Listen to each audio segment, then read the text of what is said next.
Hello and welcome to the Six Figure Developer Podcast, the podcast where we talk about new and exciting technologies, professional development, clean code, career advancement, and more. I'm John Calloway. I'm Clayton Hunt. And I'm John Ash. Didn't I normally go last? No. Oh. It's been so long. Which brings us to our topic this week. Hey, welcome back, Ash. How's it going? Hey, how's it going? So why don't you tell everybody how you got started in the industry and what you're doing now? Yeah, in case listeners at home haven't noticed, Ash has been taking some time off from the podcast and I guess working on family projects, working on personal projects, really just working on self-care and getting through this troubling 2020. Yeah. I mean, I forget actually how long. It's been a couple of months now. And yeah, I remember sort of, I think we were maybe like 2 or 3 months like into or wrapping up the school year, getting into the summer months. COVID had been going on and I was just realizing, there was a bunch of family needs that we had coming up, and I was feeling like, hey man, I'm stretched a little bit thin. It wasn't like out or running into some issues or anything like that, but I really wanted to make sure that I was able to take care of things before they became a problem, right? And so I talked to you guys and talked to a lot of other people that I started saying no to everyone, and just sort of like clearing out, because it's important to make sure that you can take care of yourself. And we've obviously had a crazy year this year, with school kind of going to full virtual at the end of last year, then coming into the summertime, with kids being stuck in the house, and just making sure that I was even moving from being working and then like most everyone else becoming remote, and it just was a big transition for a lot of people, and I just wanted to make sure that we had the things. And then probably the biggest kind of piece, and this hasn't happened just yet, but we realized, hey, we got a new baby coming along the way. So that kind of puts you under a time lock table. Like, you better get everything done that you need to get done before your life changes yet again. So coming here in December, we're expecting our 4th child. And so that was like, look, if I don't focus now, then I'm going to be in a real world of hurt come 2021. So So you've got 2 spares then. Yeah, exactly. We figured go for the numbers, and that way if you lose some along the way. Yeah. Terrible. So you mentioned school earlier, and I was kind of curious. We haven't talked about it because we're mostly software development, but working from home, that's a huge thing that's affecting a good portion of our community. I personally, I'm doing well. I guess my wife is doing for the most part, but we are doing homeschooling, remote to a school that we had signed up for, that we had intended to physically go to. How are you handling that situation? So I am very fortunate. Our family is very fortunate. My wife stays home and takes care of the kids. And so she's been sort of doing that full time before COVID. And so in many ways, like, she was not a whole lot of changes. The biggest thing is like, what are the things she has in her tool belt to help work with the kids.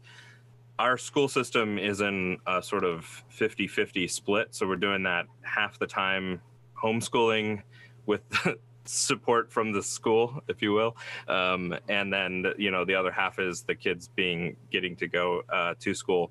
So they have like reduced class sizes and can do that. So I'm really pleased. We're hoping that it was going to be full time. Obviously, everyone, I think that's what's best. We have really young children. So I have a 2nd grader and a kindergartner, and really the biggest things that they can't get from us is like that social interaction and just learning to be with kids and learning from other adults that aren't their parents, right? That's getting an idea for authority, you know, all of those sorts of elements of like, how do I interact with the world around me? That's not just this one that my wife and I have created for our kids. And so, yeah, that we're sort of fortunate that they're able to do both, but it's been fun and interesting. We've had to implement some of the ways where, you know, almost like Pomodoro techniques in order to like keep the kids like moving along in their work, because they can sometimes they like rush and get it all done, and then sometimes it's like 7 o'clock at the end. You're like, do you still have work to do? Like, this is second grade, you should be done with that already today. So we found that like implementing some of those things even helps me keep my work done, helps kids get their stay on task. So yeah, our school has had to make quite a few adjustments, and one of the adjustments was how much work they're actually assigning. It seemed like they were initially, and I think my older kids experienced this as well, they were trying to make up for the fact that they couldn't have the children in front of them by giving them more work to do. And so you've got, you know, like, you know, 5-year-olds working until 7, 8, 9 o'clock at night trying to get homework done because, you know, they can't get help from the parents during the day because, you know, I mean, we got to work, right? yeah.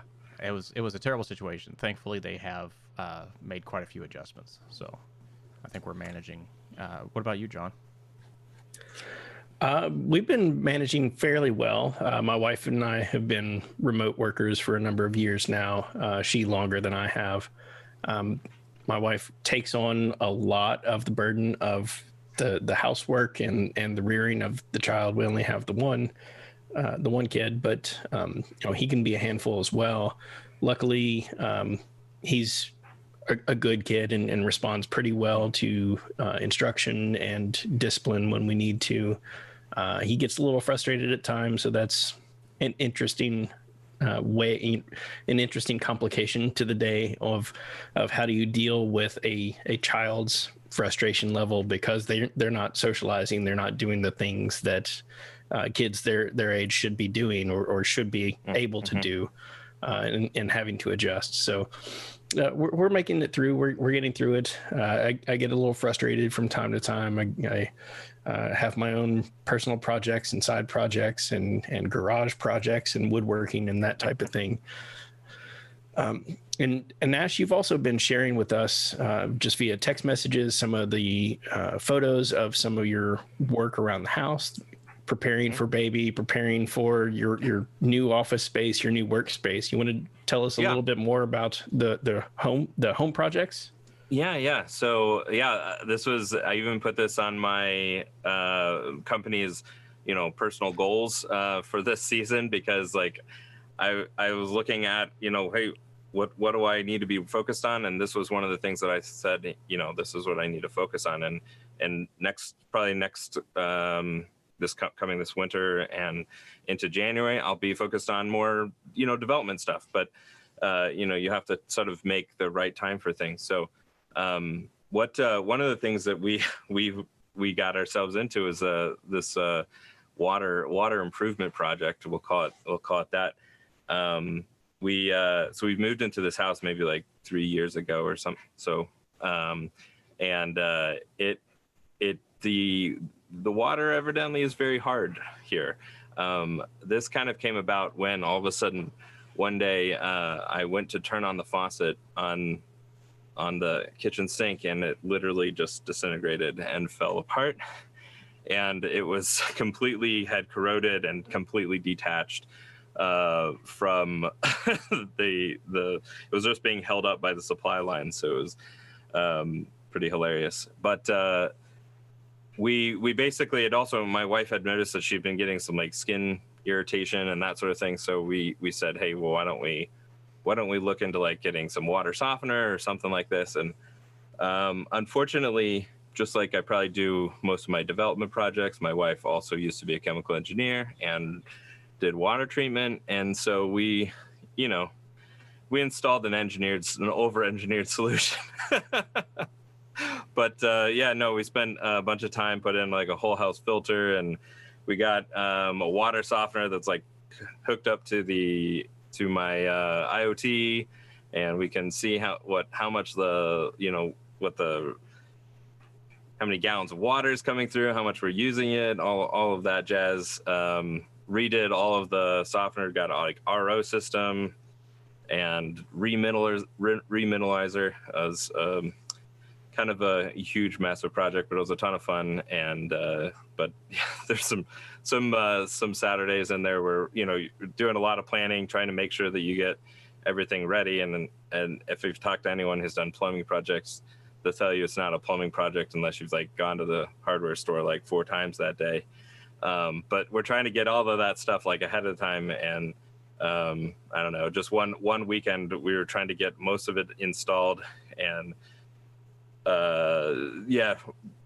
initially seemed like everything was going well, but like by the fourth run, we're like calling my parents up, hey, we're coming over, we don't have water set up, we're gonna continue this project next weekend. So had some fun stuff there.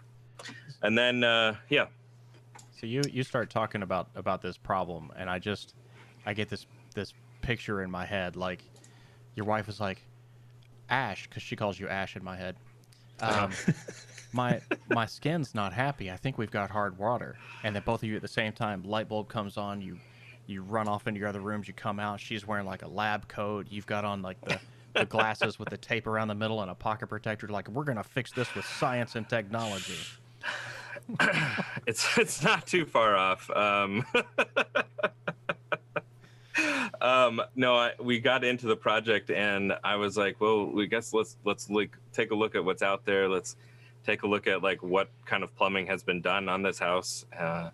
We're starting to look at it. My wife's like, oh, well, I'll do this engineering drawing. And so she like then spends the next Saturday like drawing out all of the pipes. I was like, you're just drawing out where the pipes are right now and what's installed right now, and we're about to change all that. She's like, yep. Then we can do a change diagram, and gotta have the baseline first, right? Exactly. Well, it's part of like, it's kind of like a test. You got to make sure you know where you're at before you can move on. Did you it seems like. Oh, I was just saying, did you get the kids involved in any of this? Did you use it as a teaching moment? Well, as much as you can. I mean, 2-year-olds or 2-year-olds, 5-year-olds, 7-year-olds, they only have so much attention span for connecting those things up. But you just got it seems like these days, this time of year, the result of 2020, everyone being home, it seems like the at-home projects are really taking off. I know a number of my friends and a number of my neighbors have all started on a number of different home improvement projects. We had our entire AC unit replaced recently. We got a new dishwasher, we got a new refrigerator, we got a new front door, new back sliding glass doors, all hurricane proof and ready to go. So we need to make the call to the home insurance company and say, now we're all hurricane proof. So hopefully they'll give us some kind of discount. But I was wondering how your company took the goals talk, because often those are meant to be, how are you working to improve your business savvy, your coding, your productivity, something along those lines. But I've also seen recently a lot of conversations on Twitter, things like companies and organizations need to realize that for the not often work from home crowd, for the new work from home crowd, you are now guests in our home. So you can't expect to have the same amount of productivity. You can't expect that my office is going to be neat and clean because you're in my home now. Yeah, thankfully they took it pretty amazingly. The company I work for is a fantastic company, and we have a great culture and supportive. The owners are very supportive. Everyone's very supportive, and they're trying to give people space to be able to do what they need to do. And so, yeah, no, it went amazingly well. I thought I was going to get a little bit more pushback just because that, I mean, again, I wasn't expecting it from them necessarily, but it was the sort of thing that's like, is this going to fly?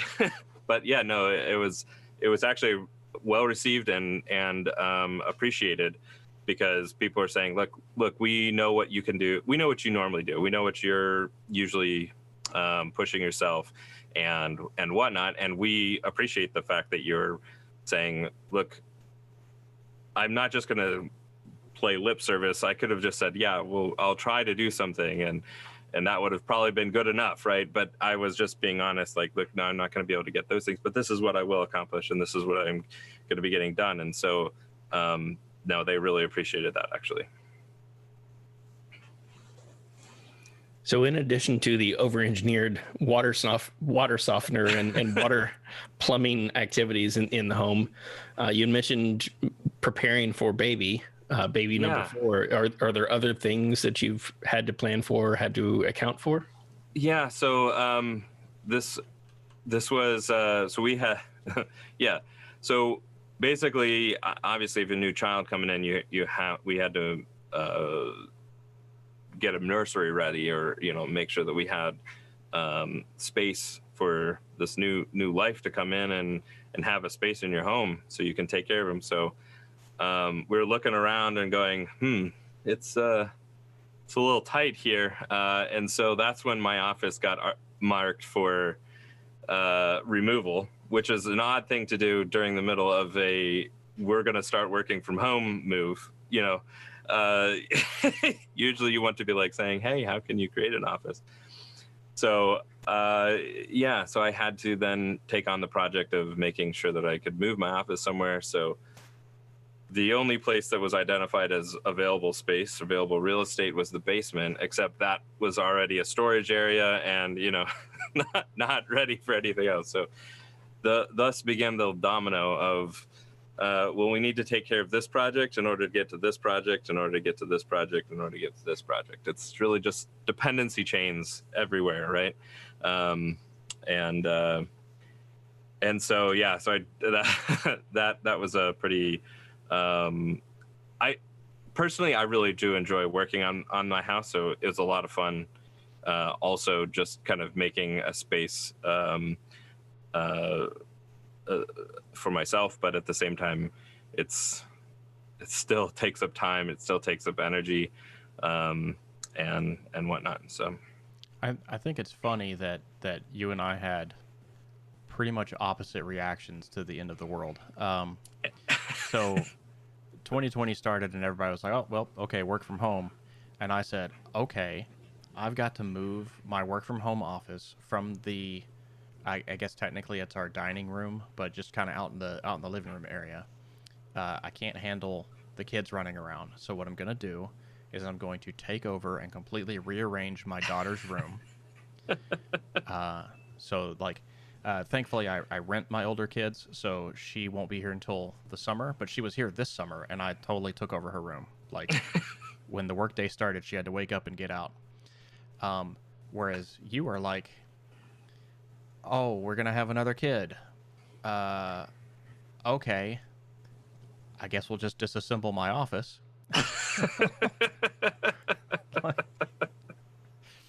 Completely opposite. I would have been like, kids gotta just clean out that corner. He'll be fine. Well, unfortunately, we didn't have those corners even, so that was just the way it was. You find the space where it's available, I guess, right? You can just add a new fan to your computer tower. I bet a kid can fit in there. The refrigerator, it's a whole module. Yeah. So what else? I mean, surely you had still had projects at work to get done. So did you still find the time to be somewhat productive in the midst of all this chaos? I hope so. I mean, I got some good reviews, so that was at least someone thought I was productive. I was good at pretending, right, and selling that idea. Yeah, no, it definitely was a difficult time, and because everything is obviously changing and whatnot, but work was also doubling my workload, so to speak. I was all of a sudden finding myself. I mean, this COVID hit businesses really in a lot of different ways, and it's more impactful to others. But all of a sudden, teams that are being really successful were being handed, "Hey, you're successful, so you're going to handle all of these other things where we're struggling to be successful there," and we're needing. So my team started taking on other responsibilities, and that gave me more responsibilities. So I've actually, in the middle of all of this, become more burdened with work, so to speak. But this also helped, just being able to take a reprieve from like this podcast and some of the other things that I was doing helped kind of keep that balance where I could do what I needed to do, but then also have time to teach my kid how to play t-ball, for example. We were able to go to my daughter's dance recital and sort of help keep them supported and moving and growing, and whatnot. So that was super useful, and has been really good. How exactly do you play t-ball on Zoom? Well, fortunately, you do play it outside, and they waited till like the end of the summer. It was like maybe October or August when they started. And we had even some games postponed because of people being in rooms next to people that were in COVID. Yeah, no, Billy, you can't tag the runner out. That would be closer than 6 feet. Back away. Just touch the ground. We'll count that. Fortunately, in this version of t-ball, because they were so like new to it, we didn't even have outs, or runs. I mean, they just literally everybody wins. Yeah, literally. There was actually no concept of winning. There was no winning or losing. And then everyone wins. But it was more to like sort of teach how to hit the ball, how to run the bases and that sort of thing.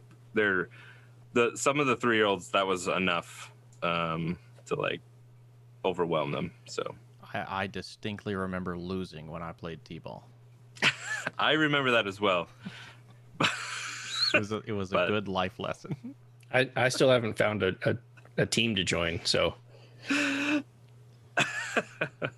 So it's really important, especially in 2020, especially in these difficult times, to find that work-life balance and really take the time to infuse some sense of normalcy into a family, and especially a family with younger children. So have you found any? Do you have any advice to those that are looking for that work-life balance on how to manage maybe additional workloads, how to manage still having time with the family and still, making sure that you have that quality time and good experiences at home? Yeah. I mean, the biggest and the best piece of advice is to learn the 2 letters N and O. You have to be able to say that to someone or people. And for me, that's even a very difficult thing. I mean, I do all of the things I do because I enjoy it. I especially love being with people, helping people, and especially during this time where it was like being able to like stay connected with people. You're having to like you're not even like getting the normal like work interactions that you get with people. So that it was definitely difficult. But that being said, like you have to be able to say no to things and learn how to prioritize and say, okay, this is the highest priority right now. And all these other things, they matter to me, but they don't matter enough because I am a limited resource. And it's easy for us to sort of think ourselves as unlimited and just keep expanding because you look at things and you go, this matters to me, this matters to me, and this matters to me. I want all of the things. I mean, we sort of make fun of business people when they're coming in and we're talking about, okay, well, what can you sort the priority of which is the most important thing to get accomplished? And everyone goes, yes. Yeah, you have to do the same thing. Yeah, I want all of it. You have to do the same thing within your own life and within your own balance, and that's really, I feel like, what's most necessary. Otherwise, I mean, and it never gets easy. I feel like it's one of those things that's just difficult because you end up having to turn down things that you absolutely want to do. Like I absolutely want it to be every single week here on the podcast. And I'm excited to be back. I'm also, that was another thing. When I was like, look, telling myself, look, I'm going to go away and I'm going to miss it. I'm going to want to be a part of it. But when I get back, I'm going to be rejuvenated. I'm going to be excited to be back. And even though I wasn't like dreading things, then if I had gone through that time and stretched myself too thin, it's very likely that now we would be sitting here and I would be like, like I would be so overwhelmed perhaps. So, making sure you keep that balance, there's a lot of benefit.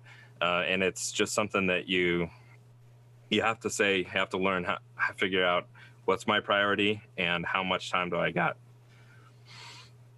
Yeah, even the things that we enjoy take time, effort, and energy. So it's important to recognize that. It's important to work on self-care and go ahead and postpone things. Go ahead and say no to things and really take that time for yourself, for your family, and react accordingly.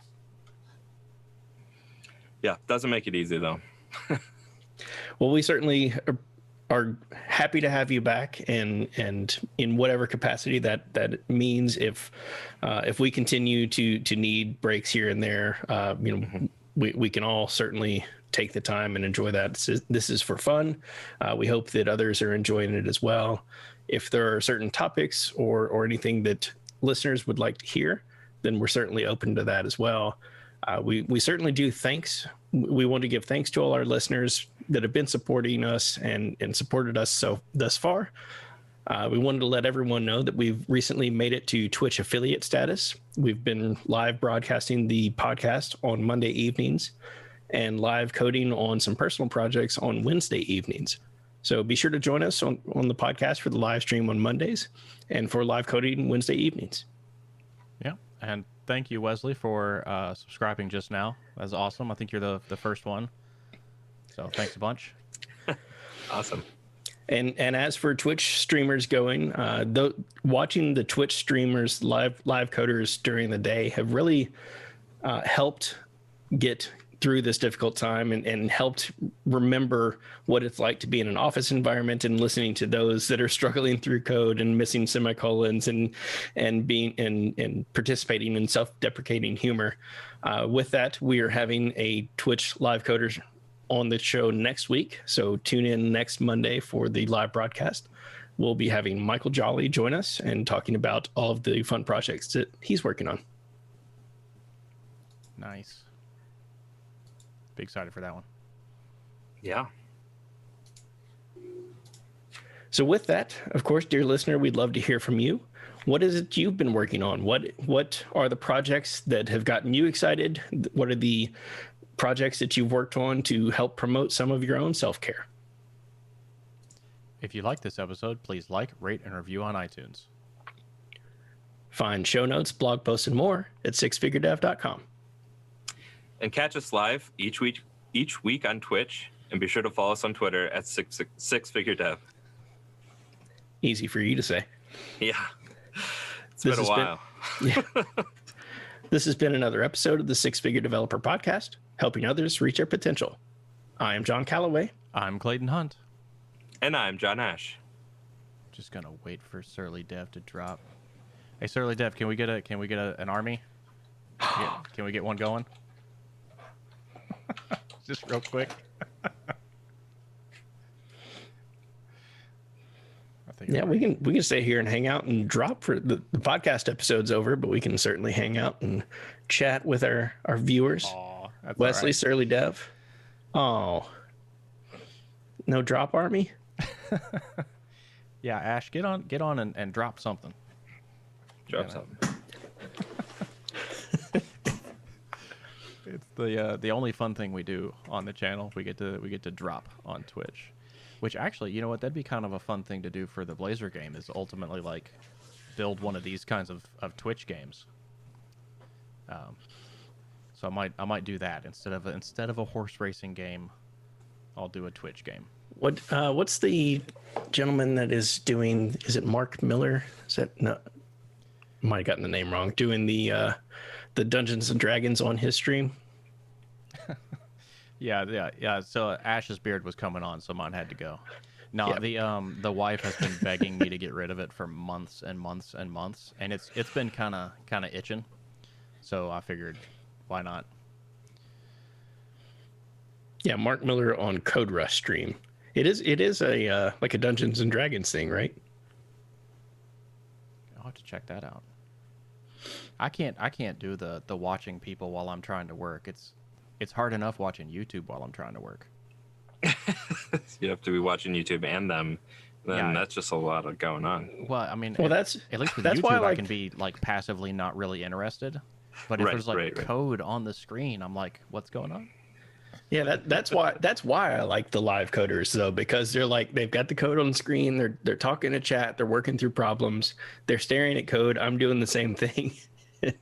they're stuck because they missed a semicolon. I'm stuck because I missed a semicolon. So you look at it like they're your coworker sitting next to you. Yeah, That's cool. Yeah. yeah, They and just you happen know, to talk a lot. yeah, like normal. I'm just watching him suffer.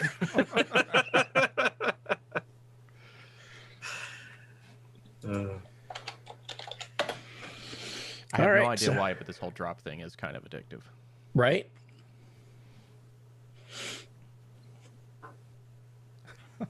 As we just Yeah. blindly wait. Are you trying to catch them? Is that what... That's not how this works. Do we have to do? You just bang drop, and then it'll do a thing. But it's only once per cycle. Yeah. Oh. Oh. Oh, he's gonna get the- nice. Surly Dev's going to get the bot army up and going. Wait, Surly Dev, have you started the new job yet? Yeah, Ash, are you familiar with Surly Dev?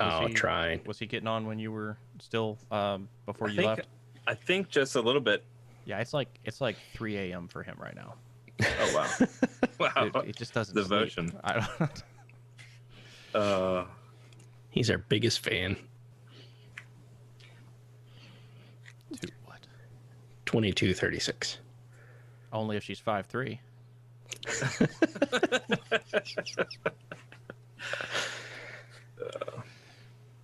That's not too bad.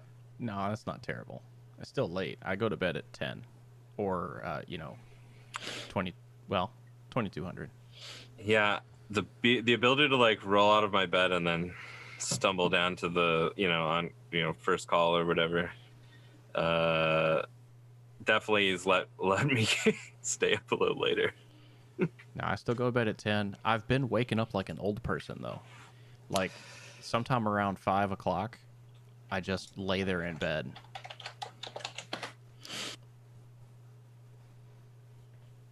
Yeah, I woke up around 5 o'clock this morning and laid in bed till 6:45. Right on John's tail. So Clayton, on Wednesday we're gonna work on Blazer game, right? Yes. I did cheat. Awesome. I did a little bit of work off camera.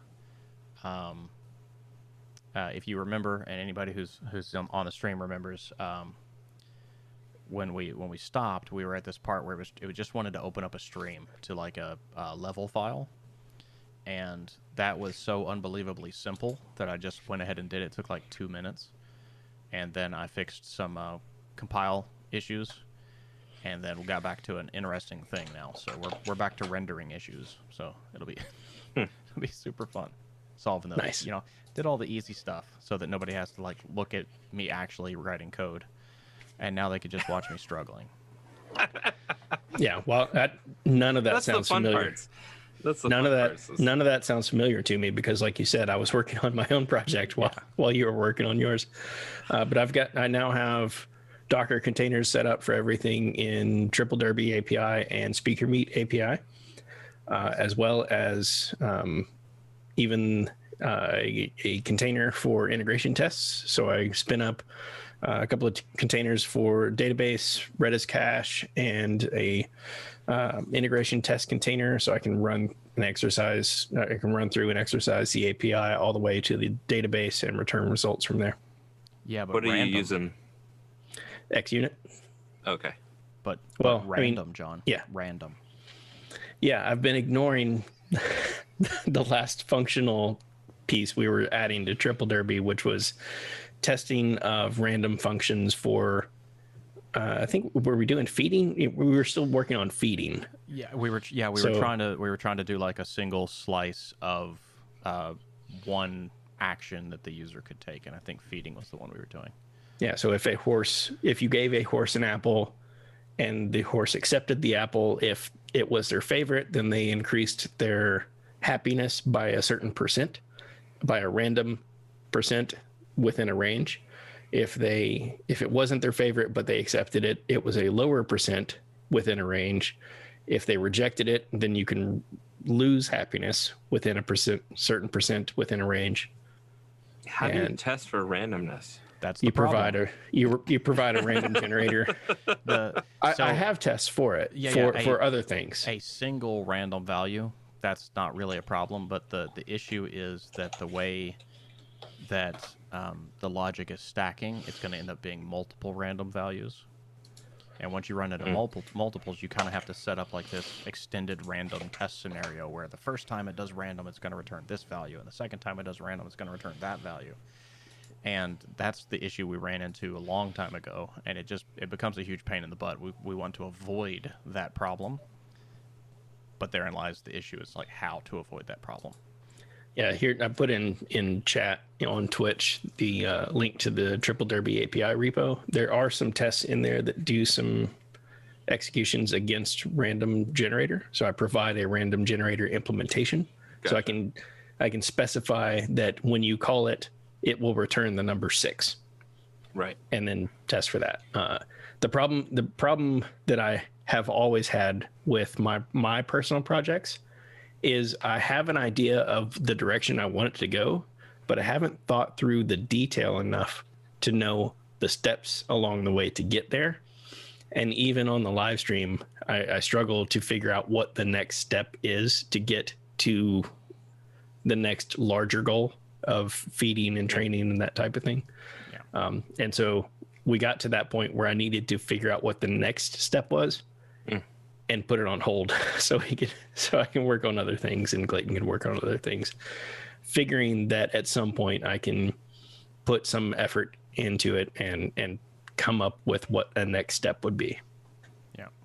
Cool. And with the random in there, it just makes it difficult to set up the test scenarios. Yeah. I mean, because he's just using I think you've got it abstracted. It's behind like an interface or something, but you're just using random next, right? Yeah. Here is a link to my abstraction for random.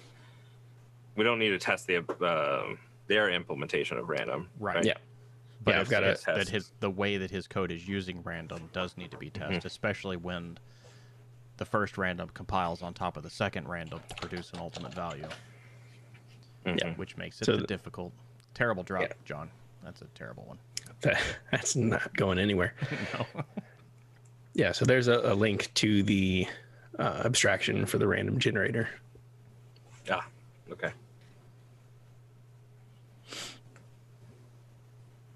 Yeah, some of the code that I've been collecting on this project is 8 or 9 years old, and I've pulled out some of the functions or methods and just dropped them into the new .NET Core projects, and they still work. That's one of the very nice things about C#.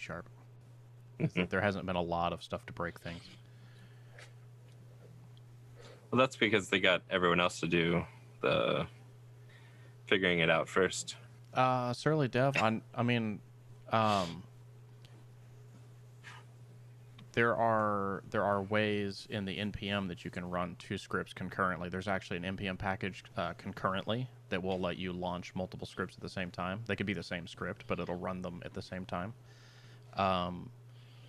Or the easy way, the simple option, is just open up multiple terminals. I don't know exactly what you're after, though.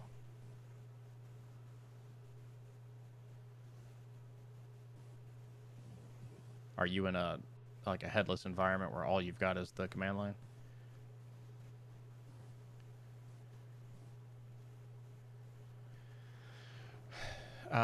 Yeah, you could use concurrently, the npm package concurrently, and then you could generate the bot name in a script, and then pass it into X number of executions of a second script, if that's what you're trying to do.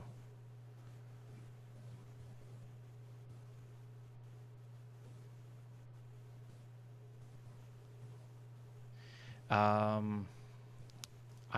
think it's just, you just say it's been a while. npmjs.org. I'm using it in a project for work, but I have abandoned JavaScript and I've switched over to C# because it's the best.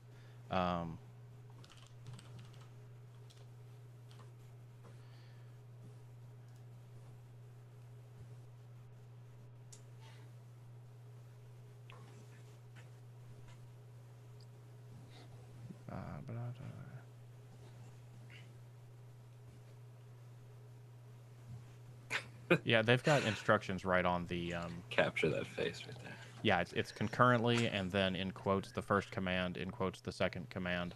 So if you were running it from a script, you would get your whatever variables, and then you could use a JavaScript template string to pass that into the quoted commands that you're trying to run. No bias here, Wes. Just strong preference. I say what I think. He does. I guess, oh jeez. I've been in Florida for like 5 years. 5 years ago, 5 to 6 years ago, I absolutely was loving JavaScript, and C# had gone stale for me.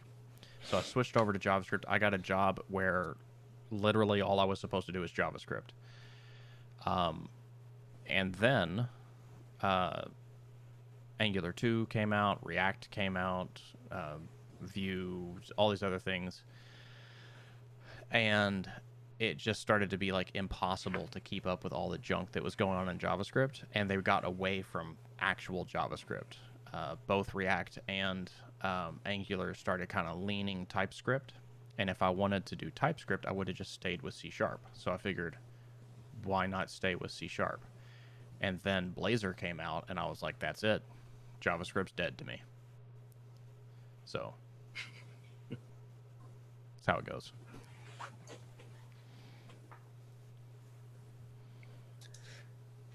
Docs for concurrently. I just go to npm.js. Here we go. They've got how to use it there.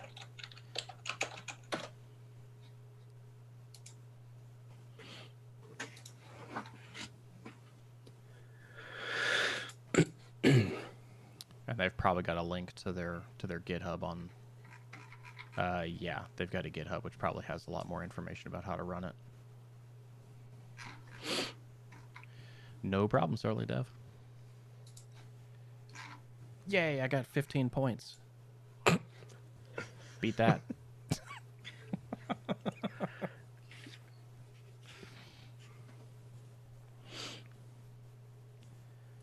Well, that's all I had for this evening. Are we still hanging out? Ash, what are your plans for the rest of the day? Well, probably have some Get dinner. drunk, watch TV. It's not too bad. Kid number 4, you said in December? Yep. So I have a crib that still needs to get put together. Is it from And- IKEA? No, it was No, he's Amish. Remember, he hand carved the crib. It's 10 in joinery. Yeah, And the problem was so we had taken the crib apart and stored it. You know, didn't think we were gonna need it for a little while, or You should have set it on fire and then. probably. Yeah, lost the hardware for putting it together, so it doesn't really stay together very well. Well, Clayton can screws. forge you. Clayton can forge the hardware for you. I can. Yeah. Could you do that for me? Yes. Shoot me the thread TPI you need for any screws. I can make the bolts 20, and the 20 count. Yeah, I can make the bolts and the screws and everything. Okay, perfect. No, I was able to go to the hardware store yesterday, and after 2 trips, ran down exactly what I needed. The problem was it wasn't exactly what I needed. And the barrel nuts that are used were like slightly too large, so I have to now drill out. I literally have to hand carve out my rib. Now, I'm surprised you didn't call home and say, "Honey, break out the calipers, go in there." Right? They only had 2. It was like 2 options. Do I want the bigger ones or the smaller ones at the Yes. hardware store? And I went, the smaller ones are what I remember, and they were almost there. They were like, they're maybe like a quarter of an inch off or something like that. That's Too a large. quarter of an inch is a lot. Well, it's in depth, so yeah, depth wise, right? No, like they fit the nut. The nut fits, but like long? the insert's too long. Yeah, Tall, deep. yeah. So I need to drill the hole deeper. Or just hacksaw. No, Through the nut. No. through the nut. No, it's a stainless steel nut. Oh, it's the nut is the problem. I was Yeah, the thinking the nut's the screw problem. was the problem. No. Yeah. So you get a Forstner bit and get one of those hand cranky thingies. Yeah. Exactly. Yeah. I got that. I got one of those. Although it's chintzy, it's really bad. I'm thinking I'm gonna have to make one. No, Of course, yes, you absolutely are going to have to make one. I'll probably use my Chat. battery operated. Clayton likes to from scratch all the things. If I Except can. I think last week we decided that you didn't from scratch because the universe was already created. There is a kink in the plan, just a small one, but the best I can. Carpentry, metal smithing. Yeah, I do everything. My current project is a welding project because I am putting together a cart that is a storage cart for all of the metal that I am blacksmithing. So, but I have to weld that together. Did this just turn into a carpenter channel? Yeah. It secretly was the whole time. It could be.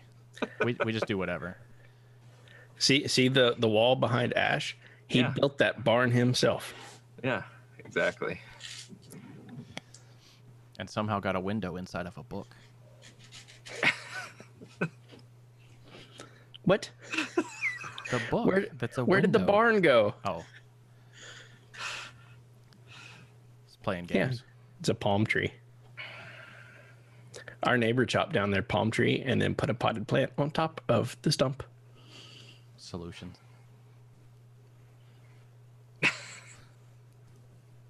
Wait, was it a palm tree potted palm tree? It was a Norfolk pine. Oh, So like those really, Wait, in the pot? in the pot that replaced the palm tree. Because I was going to say, if it's a Norfolk pine, it's probably not a palm tree. You No, need to read up on your yeah, no. No. Yeah, I asked What's if it the was a tree palm. word? arbor. Help us out, chat. Horticulture, horticulture. Yeah. Yeah, You play with tiny trees. You don't know that? Yeah, I was gonna say, aren't you? yeah. Do you but know it's late on a Monday. Arboretum, yeah, sure. Arboretum. I mean, that's where plants are. Sometimes. An arborist is a person who Tree doctor. tree doctor, right? So arborology. Arbor. we're gonna go with that. If it's not that, it should be. How about that? It's the study of tree. And just for Surly Dev, Clayton likes to melt aluminum cans. It's true. I don't discriminate though. I also melt aluminum cans. Both aluminum and aluminium.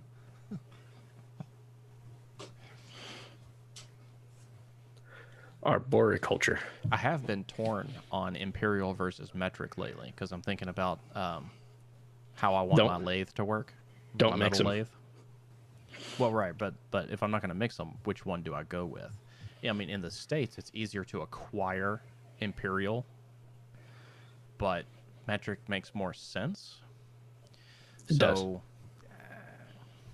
I've heard for machining that a lot of times imperial actually makes more sense because, like, everything is in thousandths of an inch. Like in the old books were all written in an imperial. And then you can be one of those old guys that just talks about 11 thou. Arboriculture? That sounds like something the doctor tells you have.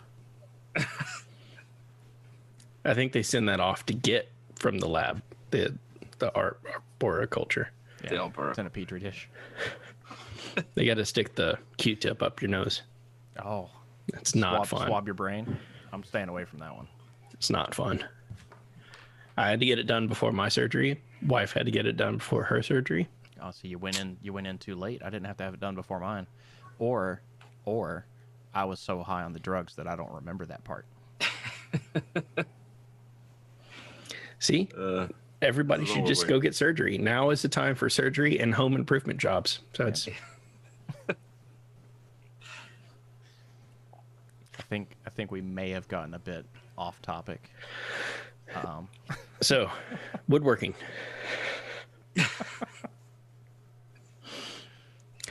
Yep. We'll let Ash return to dinner and child rearing and things like that. We are planning on being back this Wednesday at 8 p.m. Eastern to work on Clayton's Blazer game project, a port of mono game in Blazer. Surly Dev drop. Oh, I got to get mine in there. 6 Rover serve or Grover serve. I can't even say it. Easy for you to say.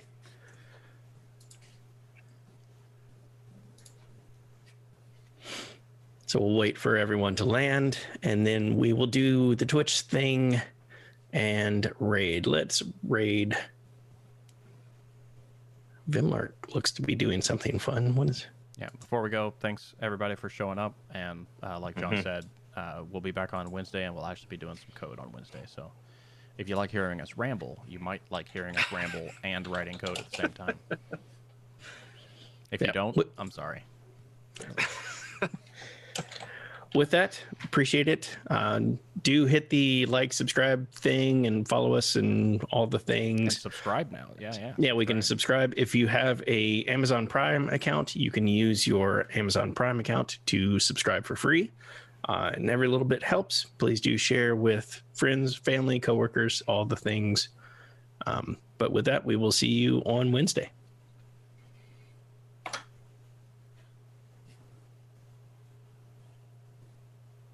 Vimlark.